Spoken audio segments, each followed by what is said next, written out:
So I've noticed my car has been squeaking and groaning going around curves in a parking garage like a turn, or slight undulations in the pavement. It's like a squeaky mattress sound. So I've determined that it's not the springs, it's not the struts, it's not even the sway bars or the sway bar bushings, it's the sway bar links. So this car has sway bars front and rear, and links for both front and rear. And on the front is what I've determined my problem was, because I recently changed the rear. This is the factory OEM sway bar link on my car here. This is a Ford Focus, SVT Focus, in fact. And these little rubber grommets around the ball joint on the sway bar link have just deteriorated.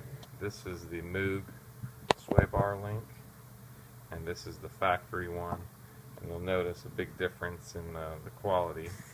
And you can see here the ball joints are just super wiggly, and can't really do this with one hand since using an iPhone, but you can actually, thanks Dana, the ball in here is actually just metal on metal now. There's the seal around it has deteriorated, and moisture has gotten in there and chewed it up. So these Moog units have a Zerk fitting too, so you can grease them. As you can see, I can't even move this. It's much more substantial. So replacing those units, the factory units, with the aftermarket one. Alright, I already put one in here on the driver's side, and there's the new link. You can see there the grease fitting there. It just goes up to the back here. So it's kind of hard to see. There you go. And so it's just a pretty quick install. You'll notice the shaft of the sway bar ball end goes right through the sway bar, and you put the nut on the other side. And as you tighten that nut right here, this one, as you tighten that nut, eventually the shaft will start to spin. So you need to keep that from spinning so you can tighten it all the way.